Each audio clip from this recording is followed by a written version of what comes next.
ലെബനന് നേരെ ഇസ്രായേൽ നടത്തുന്ന ആക്രമണം തുടർന്നുകൊണ്ടേയിരിക്കുന്നു. വലിയ കാഷ്വാലിറ്റീസ് അവിടെ ഉണ്ട്, നമ്മൾ കണ്ടുകൊണ്ടിരിക്കുകയാണ്. പ്രത്യാക്രമണം പലയിടത്തും നടക്കുന്നുണ്ടെങ്കിൽ കൂടിയും അതിന് ഒരു മാസീവായിട്ടുള്ള അറ്റാക്കൊന്നും തിരിച്ച് നടക്കുന്നുമില്ല. ഇപ്പോൾ എന്താണ് ഇസ്രായേൽ ലെബനിൽ കാണുന്ന അവരുടെ ഒരു യുദ്ധ അല്ലെങ്കിൽ ആക്രമണ സ്ട്രാറ്റജി എന്താണ്, അവർ ലക്ഷ്യം വയ്ക്കുന്നത് എന്താണെന്നതിനെക്കുറിച്ച് സംസാരിക്കേണ്ടതായിരിക്കുന്നു. ദിവസം എന്താണ് ഒരു ഇസ്രായേലിൻ്റെ ഒരു ലെബനൻ സ്ട്രാറ്റജി എന്തായിരിക്കും?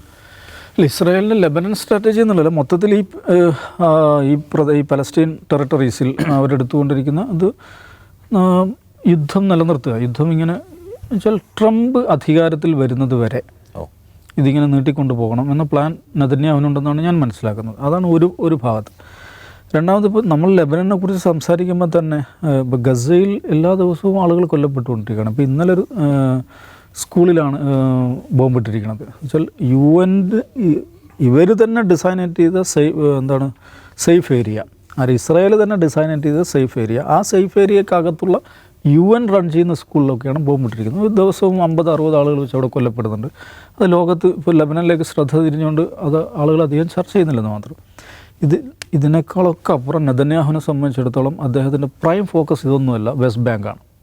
വെസ്റ്റ് ബാങ്കിനെ കുറിച്ച് നമ്മൾ മനസ്സിലാക്കേണ്ടത്, ഒന്ന്, നെതന്യാഹുവിൻ്റെ അദ്ദേഹത്തിൻ്റെ കോൺസ്റ്റിറ്റ്യുവൻസി എന്ന് പറയുന്നത് ഇസ്രായേലിലെ റൈറ്റ് വിങ് പോപ്പുലേഷനാണ്.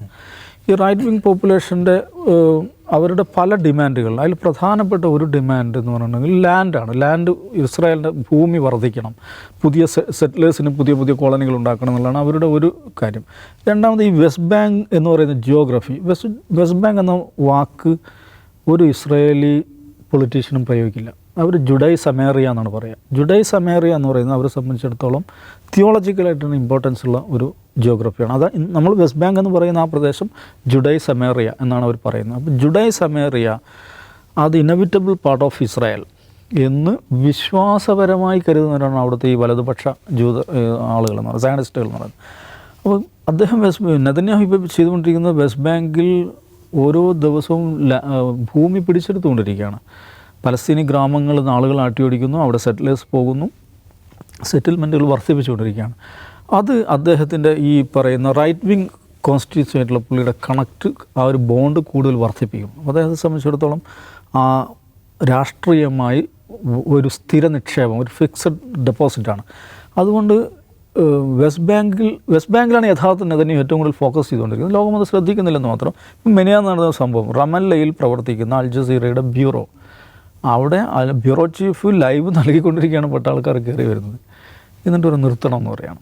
അത് നമ്മൾ ശ്രദ്ധിക്കണം. ഈ ജെറൂസലമിൽ ഇസ്രായേലിലുള്ള അൽ ജസീറ ബ്യൂറോ മാസങ്ങൾക്ക് മുമ്പ് അടച്ചു പൂട്ടിയിട്ടുണ്ട്. ഓക്കെ, അവർക്ക് നിയമപരമായ അധികാരമുള്ള സ്ഥലം വിചാരിക്കാം.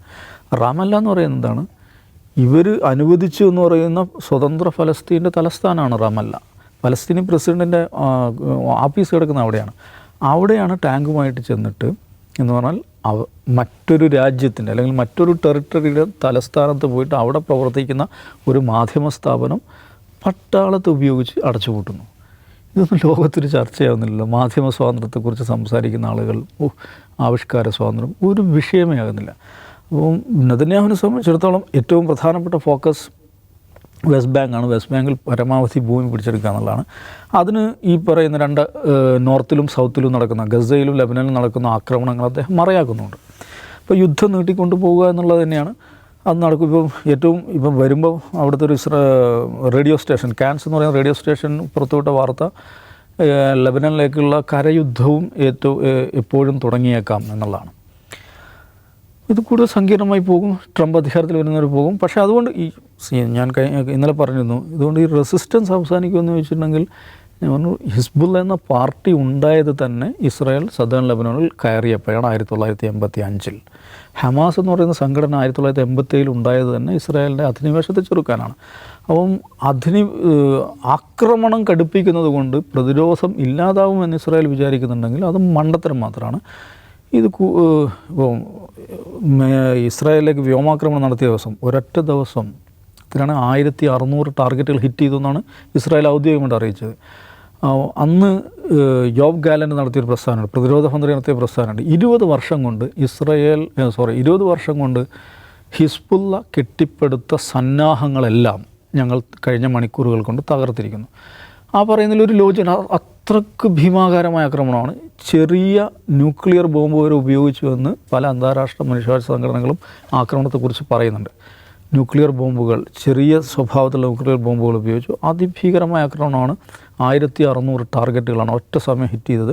അപ്പോൾ ഇവരുടെ മിലിറ്ററി ഇൻഫ്രാസ്ട്രക്ചർ സമ്പൂർണ്ണമായി തകർത്തു എന്നാണ് ഇസ്രായേൽ അവകാശപ്പെട്ടത്. പക്ഷേ അതിനുശേഷം ഇന്നലെയും ഇന്നുമായിട്ട് ഇതുവരെ നമ്മളതാണ് കാണേണ്ടത്, ഇതുവരെ ഹിസ്ബുള്ളയുടെ റോക്കറ്റുകൾ എത്താത്ത സ്ഥലങ്ങളിൽ ഇതുവരെ അവരുടെ റോക്കറ്റുകൾ കവർ ചെയ്തിട്ടില്ലാത്ത റേഡിയസ് ഇന്നലെയും ഇന്നുമായിട്ട് കവർ ചെയ്തിട്ടുണ്ട് എന്ന് പറഞ്ഞാൽ അതിൻ്റെ അർത്ഥം ഹിസ്ബുള്ളയുടെ കമ്മ്യൂണിക്കേഷൻ കോംപ്രമൈസ് ചെയ്തിരിക്കുന്നു. അവരുടെ നേതാക്കന്മാർ മിലിറ്ററി ലീഡർഷിപ്പ് നല്ലൊരു ശതമാനം കൊല്ലപ്പെട്ടിരിക്കുന്നു.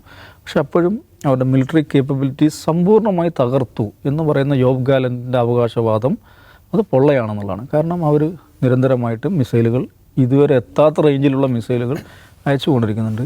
അതുകൊണ്ട് കുറേ അധികം മനുഷ്യർ, പ്രത്യേകിച്ച് സ്ത്രീകളും കുട്ടികളും കൊല്ലപ്പെടുമെന്നുള്ളതല്ലാതെ ഈ ഇസ്രായേൽ അധിനിവേശത്തിനെതിരായിട്ടുള്ള റെസിസ്റ്റൻസ് അത് തുടർന്നുകൊണ്ട് തന്നെ ഇരിക്കും. ഓക്കെ, രാജ്യമസ്. ഈ ഇസ്രായേലിൽ 60,000 പേർ ഈ പറയുന്ന ഉത്തര ഇസ്രായേലിൽ നിന്ന്, ലെബനാൻ അതിർത്തിയിൽ നിന്ന് അവർ മാറി താമസിക്കുകയാണ്. അപ്പോൾ ഇസ്രായേലിൻ്റെ ജനസംഖ്യയായിട്ട് കമ്പയർ ചെയ്യുമ്പോൾ 60,000 ആളുകൾ മാറി താമസിക്കുക എന്ന് പറഞ്ഞാൽ അവരെ സംബന്ധിച്ച് വലിയൊരു പ്രശ്നമാണ്. അപ്പോൾ ഈ ഘട്ടത്തിലാണ് എന്ത് ചെയ്യുന്നത്, ഒരു ബാലിസ്റ്റിക് മിസൈൽ തെല്ലവീവ് വരെ എത്തിയിരിക്കുന്നത്. അതിന് ഇൻ്റർസെപ്റ്റ് ചെയ്യുന്നതൊക്കെയാണ് പറയുന്നതെങ്കിൽ ഇപ്പോൾ ഇൻ്റർസെപ്റ്റ് ചെയ്യുമ്പോൾ അതിൻ്റെ ചീളുകളൊക്കെ താഴേക്ക് വീണ് അപകടങ്ങളുണ്ടാവും. അത് സംഭവിച്ചിരിക്കുന്നു. തെല്ലവീവ് വരെ ഒരു ബാലിസ്റ്റിക് മിസൈൽ എത്തിയിരിക്കുന്നു. അപ്പോൾ ഇപ്പോൾ ഒറ്റ നോട്ടത്തിൽ നോക്കി കഴിഞ്ഞാൽ ഇതൊരു ഫുൾ ഫ്ലഡ്ജ് യുദ്ധത്തിലേക്ക് പോകുകയാണെന്ന് വെച്ചാൽ അങ്ങനെയൊന്നും അല്ല. അങ്ങനെ യുദ്ധമൊന്നും ഉണ്ടാകാൻ പോകുന്നില്ല. അങ്ങനെ യുദ്ധം ഉണ്ടാവണമെന്ന് ആഗ്രഹിക്കുന്ന ഒരേ ഒരാൾ നെതന്യാഹു മാത്രമാണ്. നമ്മളിവിടെ പലവട്ടം പറഞ്ഞിട്ടുണ്ട്. യഥാർത്ഥത്തിൽ ഇസ്രായേൽ ഹിസ്ബുള്ളയെ ആക്രമിക്കുന്നതിൽ ചെയ്യുന്നത് ഇറാനെ കളത്തിലിറക്കുക എന്നുള്ളതാണ്. അത് ദാവസായി പറഞ്ഞ പോലെ ഇപ്പോൾ ഇലക്ഷൻ നടക്കുകയാണല്ലോ അമേരിക്കയിൽ.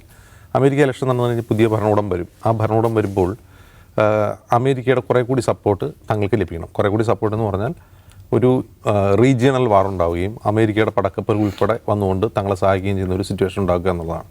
ഇപ്പോൾ ഇസ്രായേലിനെ സംബന്ധിച്ച് ബാക്കി എല്ലാ കാര്യത്തിലും ഇപ്പോൾ ആ റീജിയൻ പരിശോധിക്കുകയാണെങ്കിൽ അവർക്ക് അനുകൂലമായ സാഹചര്യമാണ്. നമ്മളിവിടെ പലവട്ടം ചർച്ച ചെയ്തിട്ടുണ്ട്. ഇപ്പോൾ ഈ അറബ് സ്ട്രീറ്റുകളെ പറ്റി ദാവസായി ഇവിടേക്ക് പറയാറുണ്ട്. ഈ അറബ് സ്ട്രീറ്റുകളൊക്കെ ഇപ്പോൾ എവിടെയാണ്? അങ്ങനെ ചോദ്യം ഉണ്ടല്ലോ, എവിടെയാണ് ഈ അറബ് സ്ട്രീറ്റ്? എല്ലാം സൈലൻ്റാണ്. അങ്ങനെ എന്തെങ്കിലും പ്രതിഷേധം ഉണ്ടെങ്കിൽ തന്നെ അത് വെസ്റ്റേൺ കൺട്രീസിൽ മാത്രമേ ഉള്ളൂ. ഏതെങ്കിലും അറബ് സ്ട്രീറ്റിൽ ഇപ്പോൾ വെള്ളിയാഴ്ചകളിൽ പ്രതിഷേധം നടക്കുന്നത് നമ്മൾ കാണാറില്ലല്ലോ. മരണസംഖ്യ കൂടിക്കൊണ്ടിരിക്കുകയാണ്. അവിടെ ഒന്നും ഉണ്ടാകുന്നില്ല. ആ അർത്ഥത്തിൽ ഇസ്രായേലിനെ സംബന്ധിച്ച് റീജിയനിൽ അവർക്ക് അനുകൂലമായൊരു സാഹചര്യമുണ്ട്. ഒരേ ഒരു പ്രശ്നം, ഇപ്പോൾ ഇസ്മായിൽ ഹനിയെ ഇറാനിൽ കൊന്നിട്ട് പോലും ഇറാൻ തിരിച്ചടിച്ചിട്ടില്ല. അപ്പോൾ ഇറാൻ തിരിച്ചടിക്കാത്തത് എന്താണെന്നാണ് ഇസ്രായേലിൻ്റെ കൺഫ്യൂഷൻ. അപ്പോൾ അവരെന്ത് ചെയ്യുന്നു, ഹിസ്ബുള്ളയെ ആക്രമിക്കുന്നു. ഹിസ്ബുള്ളയെ ആക്രമിക്കുമ്പോഴെങ്കിലും ഇറാൻ ഇറങ്ങി വരുമോ എന്നാണ് അവർ ചിന്തിക്കുന്നത്. ഇറാൻ ഇറങ്ങി വന്നാൽ മാത്രമേ ഇതൊരു പ്രൊലോങ്ഡ് വാറായിട്ട് മാറൂ എന്നവർക്ക് നന്നായിട്ട് അറിയാം. ഹിസ്ബുള്ളയെ ഇപ്പോൾ ലെബനാനിൽ കുറേ ബോംബിട്ടു. അവിടെ ഒരു കര അധിനിവേശം നടത്തി. ഇസ്രായേൽ പട്ടാളം IDF അവിടെ ഇറങ്ങി. അതുകൊണ്ടൊന്നും ഈ യുദ്ധം നെതന്യാഹു ആഗ്രഹിക്കുന്ന രീതിയിലേക്ക് മുന്നോട്ട് പോകില്ല.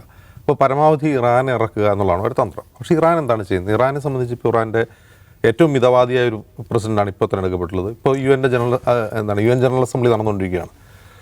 അദ്ദേഹം ഇപ്പോൾ അമേരിക്കയിലുണ്ട്. അദ്ദേഹം അമേരിക്കയിൽ പോയിട്ടുള്ളത് ഒറ്റയ്ക്കല്ല. അദ്ദേഹത്തിനൊപ്പം ഇറാൻ്റെ ഡിപ്ലോമാറ്റിക് മിഷൻസിനെ ദീർഘകാലം നയിച്ച കുറേയധികം ഉദ്യോഗസ്ഥരായിട്ടാണ്, ഡിപ്ലോമാറ്റ്സുമായിട്ടാണ്. അദ്ദേഹം ന്യൂയോർക്കിൽ ചെന്നിട്ട് ചെയ്യുന്ന ഏറ്റവും പ്രധാനപ്പെട്ട കാര്യം യൂറോപ്യൻ രാജ്യങ്ങളുടെ വിദേശകാര്യ പ്രതിനിധികളുമായി ചർച്ച നടത്തുകയാണ്. ഏത് വിഷയത്തിൽ? ഇറാൻ ന്യൂക്ലിയർ ഡീൽ വീണ്ടും കൊണ്ടുവരുന്ന കാര്യത്തിൽ. അത് ഇറാനെ സംബന്ധിച്ച് വളരെ പ്രധാനമാണ്. അവർക്ക് മേലുള്ള സാമ്പത്തിക ഉപരോധങ്ങൾ നീക്കുക എന്നുള്ളതാണ്. രണ്ട് കാര്യങ്ങളുണ്ട്. ഒന്ന്, ഇറാൻ തന്നെ, ഇറാൻ്റെ ഇപ്പോൾ ആയത്തുള്ള ഖാംനയി ആവട്ടെ, ഈ പറയുന്ന പ്രസിഡൻ്റ് ആവട്ടെ, പെഷസ്കിയാൻ, അദ്ദേഹവും ഒരു ഫുൾ ഫ്ലഡ്ജ് യുദ്ധത്തിലേക്ക്, ഇസ്രായേലുമായി യുദ്ധത്തിലേക്ക് അവർ തയ്യാറേ അല്ല. അതിനവർക്ക് അവരുടേതായ ഉറച്ച കാരണങ്ങളുണ്ട്. ആ ഉറച്ച കാരണങ്ങൾ പറഞ്ഞാൽ അവർക്ക് ഒരിക്കലും അത്തരമൊരു യുദ്ധം താങ്ങാൻ കഴിയില്ല. അങ്ങനെ ഒരു യുദ്ധത്തിന് അവരെ ഇറങ്ങി പുറപ്പെട്ടാൽ അമേരിക്കയുടെ അതിശക്തമായ ആക്രമണം ഇസ്രായേലിനൊപ്പം നിന്ന് അവർക്കെതിരെ ഉണ്ടാവും എന്നറിയാം. അത് അവരെ സംബന്ധിച്ചും റീജിയനെ സംബന്ധിച്ചും വളരെ മാരകവുമായിരിക്കും. ഇവിടെ യുദ്ധം ആഗ്രഹിക്കുന്ന ഒരേ ഒരു രാജ്യം, ഒരേ ഒരു വ്യക്തി ഇസ്രായേലും നെതന്യാഹുവും മാത്രമാണ്. ആ യുദ്ധം എത്രത്തോളം വ്യാപിപ്പിക്കാം എന്നുള്ളതാണ് അവർ പരീക്ഷിക്കുകയാണ്. ഇപ്പോൾ അത് ലെബനനിൽ പരീക്ഷിക്കുന്നു. ചിലപ്പോൾ നാളെ സിറിയയിലും ഇറാഖിലും പരീക്ഷിച്ചേക്കാം, ജോർദാനിൽ പരീക്ഷിച്ചേക്കാം. അവർ വെസ്റ്റ് ബാങ്കിനെ പൂർണ്ണമായും കീഴ്പ്പെടുത്തിയേക്കാം. ഇപ്പോൾ വെസ്റ്റ് ബാങ്കിൽ നടക്കുന്ന അധിനിവേശം കാലങ്ങളായി ഓരോ ദിവസവും ചെറിയ തോതിൽ നടക്കുന്നതാണ്. ചില സമയത്ത് അതിൻ്റെ വ്യാപ്തി കൂടും. അപ്പോൾ അമേരിക്കയും അന്താരാഷ്ട്ര സമൂഹം കണ്ണുരുട്ടും. അപ്പോൾ അവർ നിർത്തും. അങ്ങനെയാണ്. ചിലപ്പോൾ അത് പൂർണ്ണമായും കീഴടക്കിയേക്കാം. അങ്ങനെ ഈ യുദ്ധം നീട്ടിക്കൊണ്ടുപോവുക ഇസ്രായേലിൻ്റെ മാത്രം ആവശ്യമാണ്. അതുകൊണ്ട് ഇത് 2025 2026 തീരാൻ പോകുന്ന ഒരു പ്രശ്നമല്ല. ഇതുവരെ നമ്മൾ കണ്ട ഇസ്രായേൽ ഫലസ്തീൻ യുദ്ധത്തിൻ്റെ ഒരു ഡെമോഗ്രഫി പോലുമല്ല ഇന്ന് നാം കാണുന്ന സംഘർഷത്തിന്. അതിലേക്കുള്ള അനിശ്ചിതാവസ്ഥ നിശ്ചയമായിട്ട് ഇതിനകത്തുണ്ട്. നമുക്കിന്ന് അവസാനിപ്പിക്കാൻ നാളെ ഇരിക്കാൻ വീണ്ടും. നമസ്കാരം.